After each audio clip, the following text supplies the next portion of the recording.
Starting this video from my hotel room near Walt Disney World.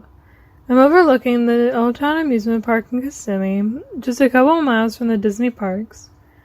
It's a little before 7 a.m. and I have a long drive ahead of me, so let's get started. Not many people on US 192 this time of day, and we're heading away from the parks. Coming up is the Florida Turnpike entrance. Normally when heading south, I take the turnpike, but not today. I'm taking a different way south, the roads not frequently traveled to South Florida. It's a beautiful sunrise in front of me, and I'm in the small town of Holopah. I'm turning onto this intersection onto US 441 southbound.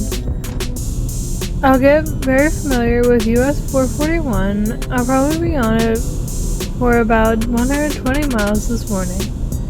I'm going to do my intro here. Nothing but open space and orange groves, and one picnic table. Hey guys, it's Emily. Welcome everyone! Behind me is a bunch of orange groves, but it used to be a railroad line that ran from Lake Okeechobee to New Smyrna Beach. As for me, I'm taking the backroads from Kissimmee to Homestead, and then on to the Keys. That means no Interstate 75, no Interstate 95, and no Florida Turnpike. Just lots and lots of backroads until I reach Homestead. Then starting at Homestead, I'll take the Overseas Highway to the Keys. And I'm getting eaten up by bugs out here, so I'm gonna wrap this up. Let's go.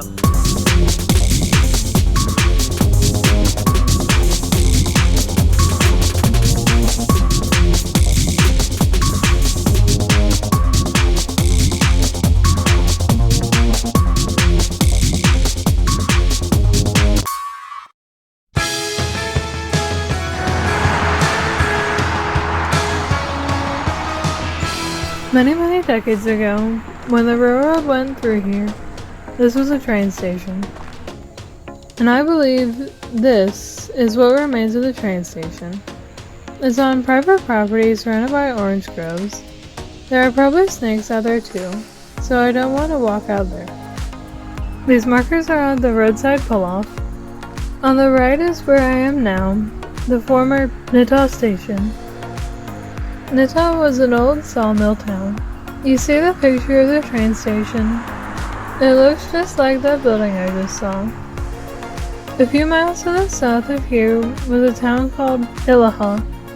Yeehaw was a small community that was the producer of turpentine. Yeehaw was abandoned once all the pine trees in that area were cut down and hence no way to make turpentine. There's just one concrete roadside table at this pull-off. However, there's some entertainment here if you're a fan of Kevin Bacon. Someone left a DVD of the movie He Said, She Said. Anyway, I'll leave the DVD here for someone else to enjoy. Looks like there used to be a second roadside table here. Now on to my next stop.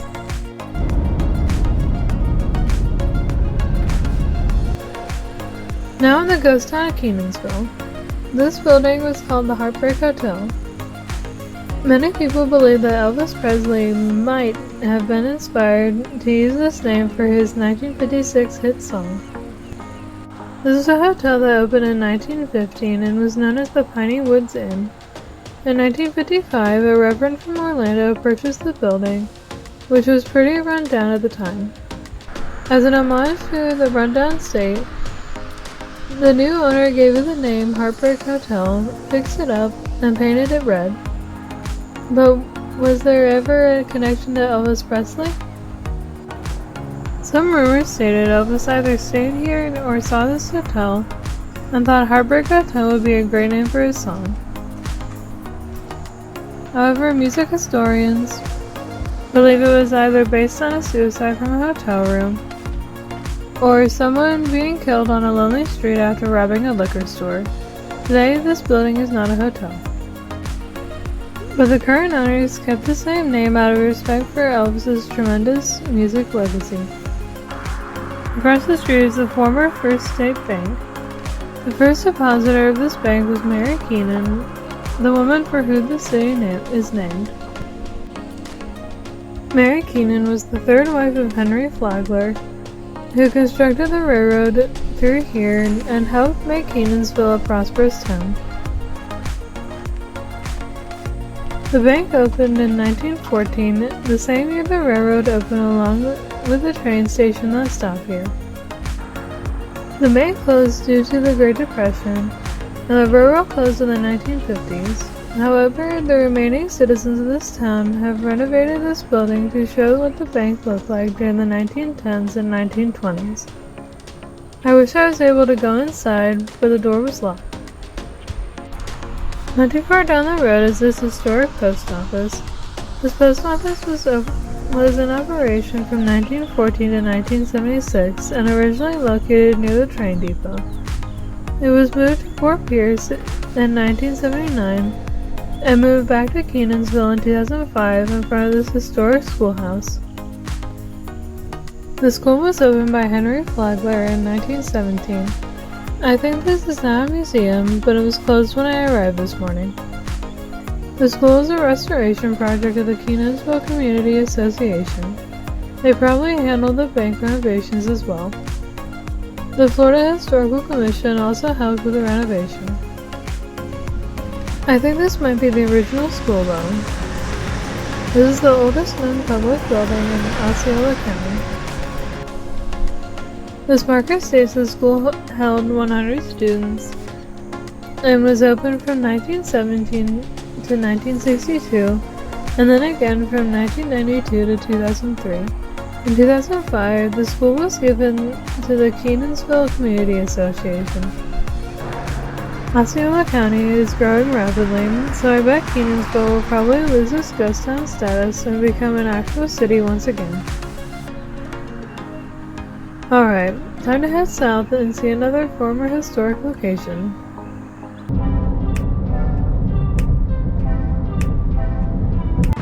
I'm now in Yeehaw Junction, and this was the Desert Inn Bar and Restaurant. This opened in 1889 and was placed on the National Register of Historic Places in 1994. So why is this fencing around this building? This is why. In December 2019, a large semi-truck crashed into the front of the building. The building is destroyed. However, after almost 4 years, it's still in this state. There's no way to salvage the building, but at the time of the crash, people thought this building would be torn down right away. Back in the 1930s, this area was known as Jackass Crossing, when locals rode their burros to the Desert Inn. At the time, the Desert Inn was a saloon and bordello. The damage to the back of the building was not from the truck. It was caused by Hurricane Ian in late September 2022. Another look at the hurricane damage. Even this far inland, winds of 100 miles an hour were felt here. Behind the main building was a motel with a few rooms. Not exactly the best accommodations, but this was all there was. Even today, there are just 3 gas stations here. When Florida's Turnpike was built and they put an exit here, in 1957, the Florida legislature decided to change this area's name to Yeehaw Junction, named after the old railroad's Yeehaw Station. I'm so surprised the Desert Inn is still standing. It's in such bad shape. It has an interesting history though. On to my next destination.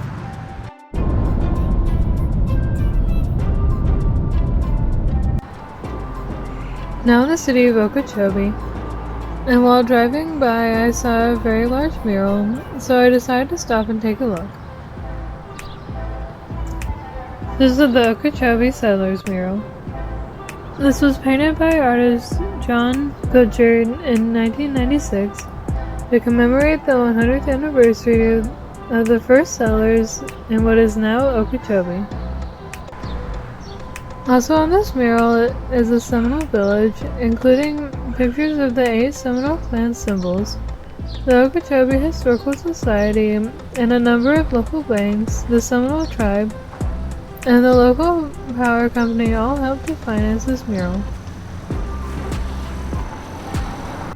The city borders the northern end of Lake Okeechobee, The second largest freshwater lake in the United States. There are alligators and snakes in this area, so they don't recommend swimming in the lake. Although the lake is very large, it's shallow, with an average depth of just 9 feet. And I think this bird is the common grackle. The common grackle is not a raven, so I won't quote it nevermore. This is a nice pier that goes right on to Lake Okeechobee. There's just a few people out here this morning. There's one of those alligators that the sign warned us about. Looks like he's just getting ready to grab a fish or a bird or maybe a person out of the lake for his lunch.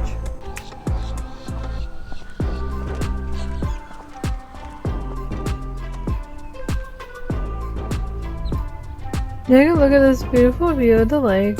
There's a lot of marsh. I thought I'd have a clearer view of the lake looking south, but it's still very pretty and very peaceful.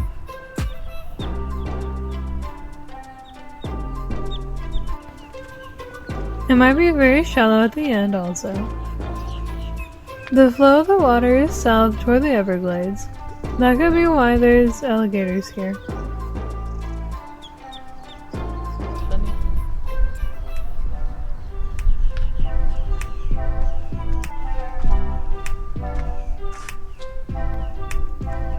I thought there might be some seating under this covered area, but then again, if I look up, I guess this is where the birds and other bugs hang out. It's pretty nasty up there.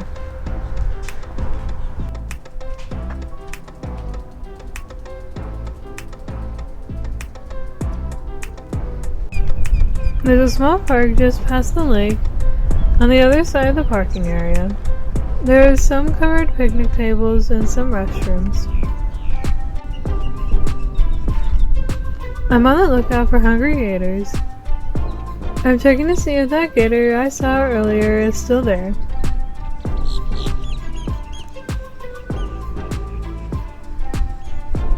Yep, there he is. A little further out, but he's still there.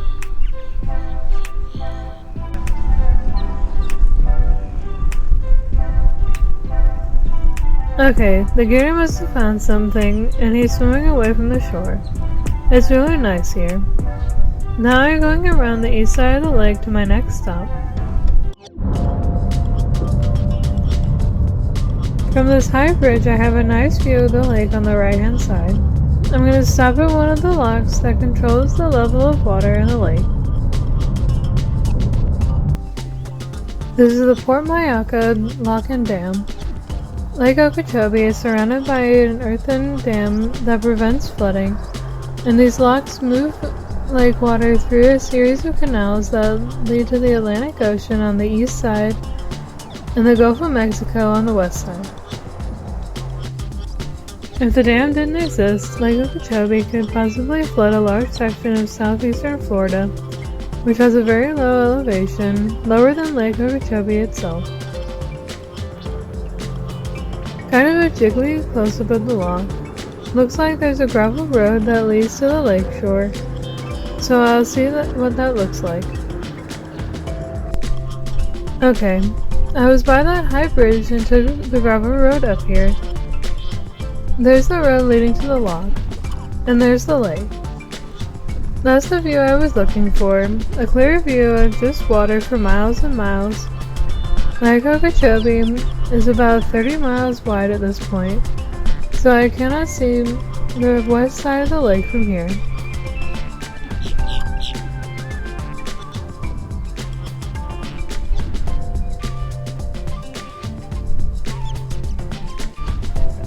The lake is still very shallow and they don't recommend swimming in it. There's probably alligators here as well. Check out the itty bitty island right there with the bush on it. Looks like the dark clouds I saw earlier have cleared out quite a bit. It's peaceful here as well, but the temperature is in the upper 80s and very, very humid. Typical weather for South Florida. Okay, so I've seen the north end and the east end of the lake. So let's see what the southern end of the lake looks like. I'm approaching the city of Pahokee. It's a fairly small town of about 5,500 residents. There's a Pahokee water tower, and I'm below the dike at lake level. It looks like there's a fairly new marina here, but there are no boats parked here, and it smells horrible. Like thousands of dogs have defecated here. Oh no, this is why. The sign reads, Health Alert. Blue-green algae are in the water, and stay safe from toxins. That looks gross. The water here is bright green with the occasional blue splotches, and it's very hard to breathe. The water lapping up to the shore is green. That is really super gross. This water is bright green and it looks oily or something. And it looks like the green stuff is accumulating on the grass here. And the smell is really getting to me. One more very quick look. I'm holding my breath, it's just so nasty. So where did all this algae come from? As I head south and drive by lots and lots of sugarcane crops, I read that some of the fertilizer pollution that sunk to the floor of the lake was churned up to the surface by Hurricane Ian late last year. The smell is caused by the algae blooms dying. And it looks like smoke coming from a fire over there. Anyway, I'm continuing south. It's still a long way to Key West.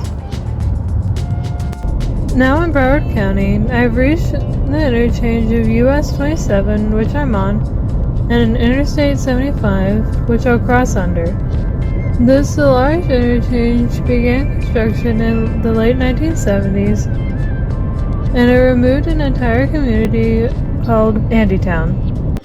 There's even a memorial on the overpass when traveling south on Interstate 75. It reads, Andytown, 1946 to 1979. Andytown is a popular stopping point for people driving from the Everglades on State Road 84 and people on this road, US 27, when both roads were small two-lane highways. Interstate 75 took over State Road 84 from Naples to Fort Lauderdale. I think this interchange opened in the mid-1980s. Take a look at this picture from the late 1970s. The bottom left is where US 27 and State Road 84 intersect at a stoplight. Now zooming in on the top half of the picture, you can see Interstate 75 construction up here, and Andytown is completely in the future highway's path. Back to the present day, I'm on US 27 and it's a 4-lane highway. Looking back at that green sign, that's pretty much where Andytown was. By the way, is it a good idea to pull over on a 65-mile-per-hour highway and film video? Now getting on Crum Avenue and continuing along the eastern border of the Everglades. At the end of the road is a very big produce stand. Just southwest of Homestead is Robert is Here, where locals get all kinds of fresh produce, and tourists like me visit because we're curious what all the fuss is about. Robert is Here opened in 1959. Let's check out all the produce they sell here. These are called sweet manzanas, or apple bananas. Next to them are jackfruits. I've never tasted one before. This one looks like someone's butt. Fresh from the farm are these red lady papayas. These are Thai bananas. They look smaller and greener than the more familiar version of bananas. There's a variety of mangoes called Glen mangoes. They sell a lot of mangoes here. Limes and lemons are over here, including these fresh key limes. This says 1 pound makes a great key lime pie. What exactly is a sapodilla? Is it a fruit or a vegetable? Behind them are sapotes. I don't know what they are either. Here's another type of mango called Mayaca. It says these are super sweet. Look at these giant ostrich eggs. They cost just $55 a piece. And the complete opposite of these are quail eggs, $5 a dozen. These tomatoes look awesome, that deep red color. I bet these taste really good. They also sell lots of tasty treats like key lime crisps, cookies, vegan bites, oatmeal bites, and chocolate bites. The shelf has every kind of sauce, syrup, salsa, jelly, and preserve you could possibly want. But I am here to try out their incredible milkshakes. They cost $10 and you can add up to 3 different fruits and other flavors. Apparently milkshakes are a very popular choice here. Since I'm close to the Keys, I'm going to try a key lime milkshake. I was not prepared for how tart the milkshake was, since I haven't had real key limes before, but it was very delicious. Behind the produce store is another area where they have live birds and other animals. Let's check that out. The birds are kept inside these enclosures, like this one has a few parrots in it. Some other very colorful birds over here. There are a few bird-themed attractions in South Florida. So much like the birds over here, along with some chickens, roosters, and a lot of goats. You can buy a small bag of feed for the goats. Meanwhile, the cows and these goats are enjoying some shade. Even on a hot and humid 90-degree day, Robert is here is a popular place. Then again, it's 90 degrees and humid every day in Miami. There's also a large seating area with a little bit of shade in this back area. They also have some old tractors and Coke machines back here. This is a really neat place. I'm really glad I stopped here. I can't say enough about how good that key lime milkshake was. I'm about 130 miles away from Key West and have some more stops to make before I get there, so I gotta get moving. I'm now on US 1 called the Overseas Highway. I'm at mile marker 126, which means 126 miles until I'm at mile marker 0 in Key West. Check out the aqua color barrier in the middle of the road. This part of the road from Homestead to Key Largo has painted all the concrete barriers this color, including on the bridges. Speaking of bridges, once I cross this tall bridge, I'll officially be in the Keys. Now I've arrived for the first time in the Florida Keys, starting with Key Largo. Take it away, Bertie Higgins. We had it all. Sailing away to Key Largo. Imagine living in South Florida in the early 1980s and hearing this song on the radio all the time. That's the nightmare my dad lived through when he lived in Ofla. Anyway, here's the snowman created out of buoys. This is Buoy Bob, or more commonly known as the tropical snowman, or the world's worst snowman. Someone also dressed up the snowman with different outfits depending on the season. It looks like the snowman is wearing a fishing shirt and some gloves, but I recommend the snowman wear a hat. It's sunny here and you don't want to get your head sunburned. Not far from the snowman is the African Queen boat. This might sound familiar, as this very boat was used in the 1951 movie of the same name. The movie starred Humphrey Bogart and Katharine Hepburn. What's awesome is you can take a 90-minute cruise on this boat. This boat was built in 1912 and was fully restored on its 100th birthday in 2012. And ever since, it has been cruising towards along the canals of Key Largo. Looks like they have some photos to look at, as well as a book entitled The Making of African Queen, written by Katharine Hepburn. The cruise is a little pricey though. As of the recording of this video, cruises cost $50 per person. This is a popular attraction though. As you can see, people are lining up for a cruise now. So I'll continue my journey further into the Keys. My next stop will be Islamorada. What a lovely day out today. Well, it's lovely if you're going to the Keys. Check out the traffic heading outbound. It's almost at a stop. I don't know about you, but that looks absolutely miserable. The line of vehicles goes on for miles and miles and miles and miles. It's a speed limit ride for me though. My next stop is at the Rain Barrel. It's a must stop, both for the little shop here, and also to see this gigantic lobster. Would you look at the size of that lobster? This is Betsy the lobster. It's 40 feet long, 30 feet tall, and 100% frightening. No amount of clarified butter will make this lobster more appealing. This lobster was created in the 1980s at another shopping center. The shopping center was closed down in 2009, so this massive beast was moved here. Taking a look at this lobster from the front,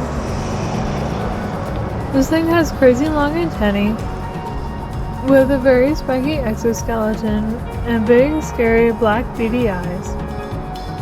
Then again, maybe they should cook this lobster and have it with a 72-ounce steak from the Big Texan in Amarillo and make one heck of a surf and turf meal. Behind the store is Artist Village.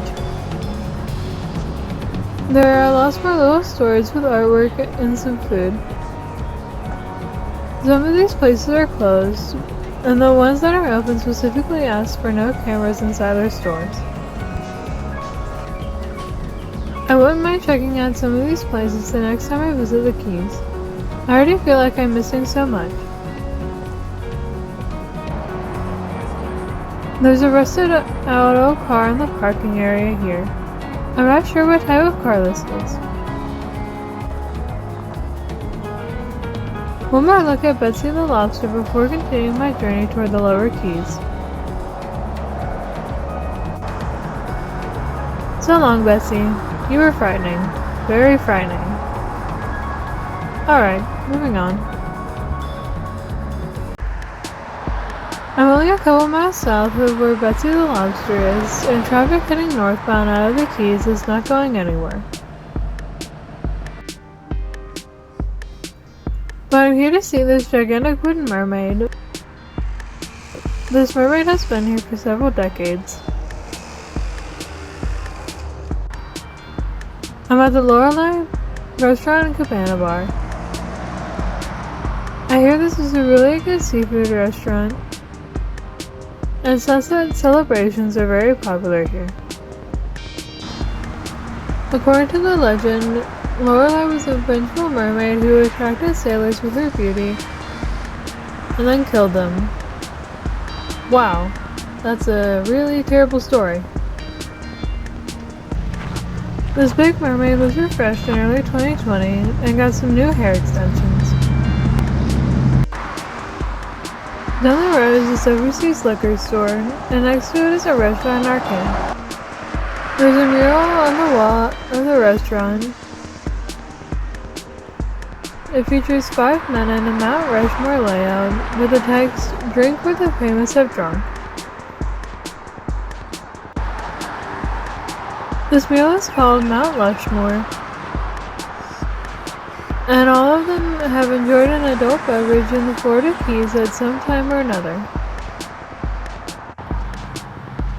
Going from right to left, Henry Flagler, the railroad businessman, then gangster Al Capone, then President Franklin D. Roosevelt, musician Jimmy Buffett, and finally Ernest Hemingway.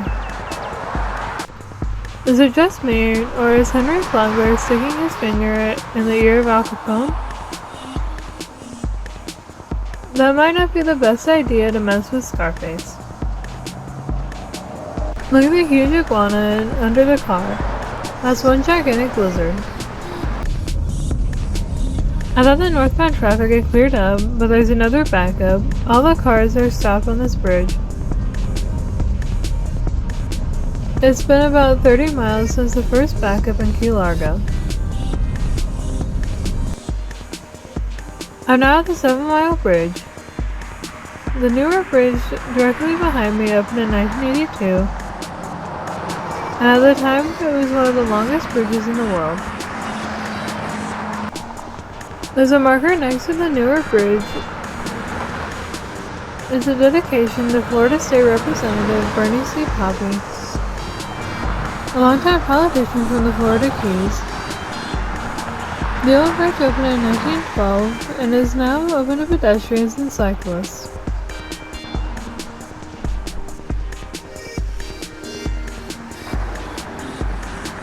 You might recognize the old bridge from the 1994 movie True Lies, starring Arnold Schwarzenegger and Jamie Lee Curtis, especially with that amazing scene where Arnold pulled Jamie Lee Curtis out of the runaway limo just before the blown-out gap in the old bridge.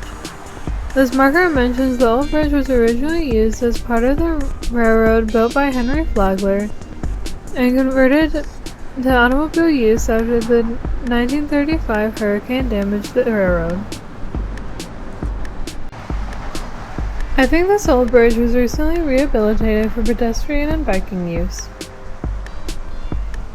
Right about here is another True Lies filming location where Schwarzenegger and Curtis did that kissing scene as the nuclear warhead exploded at one of the smaller islands way out there.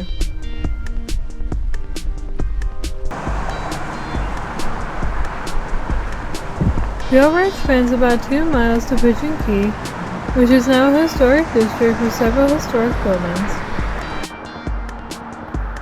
Alright, let's take my first drive on the 7-mile bridge. I'll point out a couple of things along the way.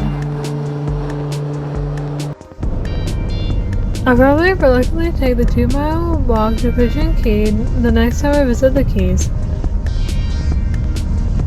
I noticed the traffic jam I've seen it for about 40 miles has come to an end. Traffic is moving freely in both directions.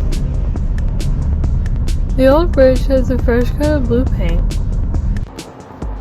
You can see in the distance the bridge rises in elevation so taller boats can pass through underneath. The old bridge had a swing bridge that allowed boat traffic to pass. That was taken out decades ago, and the remaining gap was used for that famous True Lies limo scene. There's Pigeon Key, which is as far as you can walk to now. There's a ramp from the old bridge to the island. There's that gap in the old bridge. Did you know Jamie Lee Curtis did her own stunt in that helicopter scene?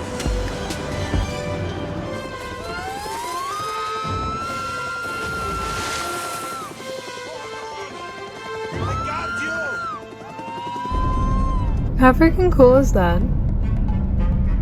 They did that movie over 30 years ago and it's still so awesome. Only a little CGI to add road debris, but other than that, all Jamie Lee. They don't allow anyone on the bridge, not even pedestrians. Not only that, there's some foliage growing through the bridge.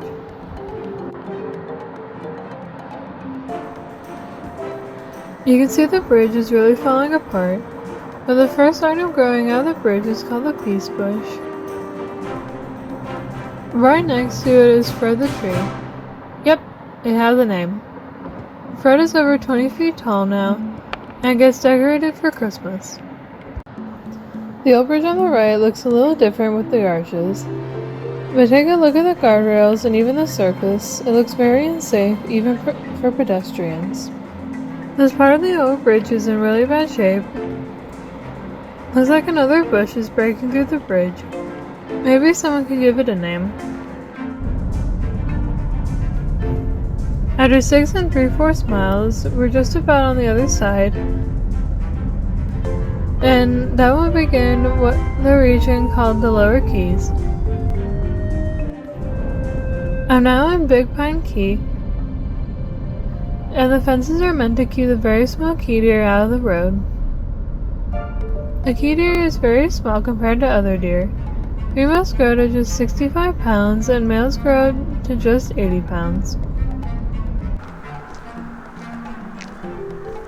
A good place to see key deer, and also an interesting water feature, is the Blue Hole. This is a short walking path around an old rock quarry that is now filled with fresh water.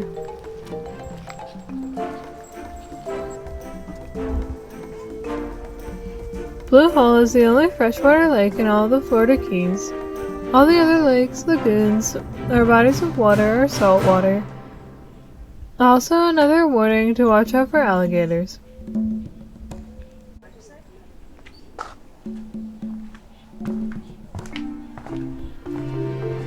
There's a viewing area over here with a nice view of Blue Hole.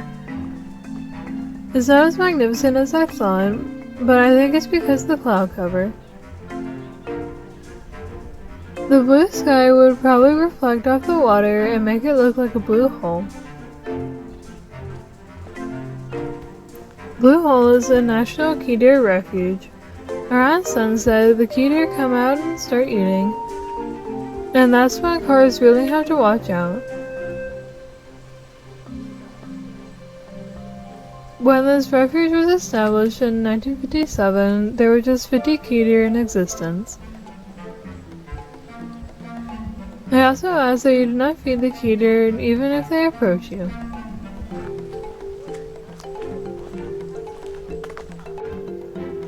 This is a little better vantage point to see the Blue Hole. Notice the water is reflecting the sky.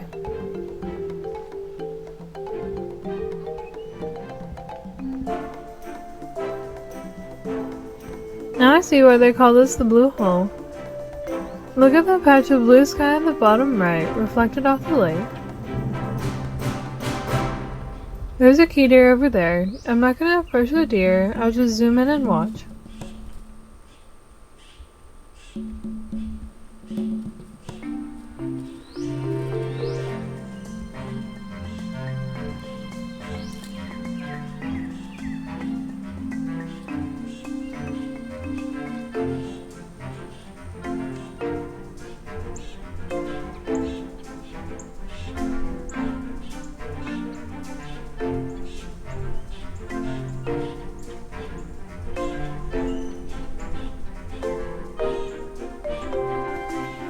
This deer is so small compared to the other deer that I see at home. The deer near the Appalachian and Smoky Mountains are about 200 pounds. This one is probably 1/3 the size.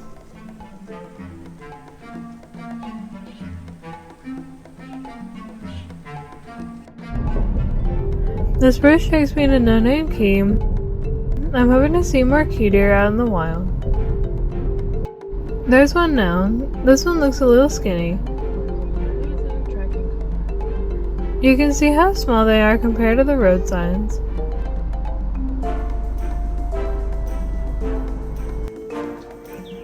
The little deer looks like it's wearing a dark blue bandana or some other type of marker, maybe to trace this deer.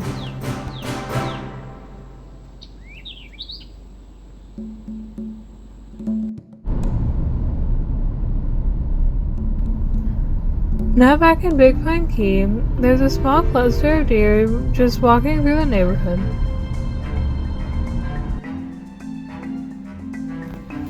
Oh my goodness, these deer are friendly. They just come right up to the car and started walking toward us. I can't believe it. These deer just walked right up to us. I think these deer might be getting fed by the neighbors. They just seem too friendly, and also not as thin as the others I saw. I'm just miles away from our final stop on this long road trip. I've been on the road for about 12 hours. At long last, I reached mile 0, the southern end of US 1 in Key West. I'm very tired, but it's so worth it to finally arrive.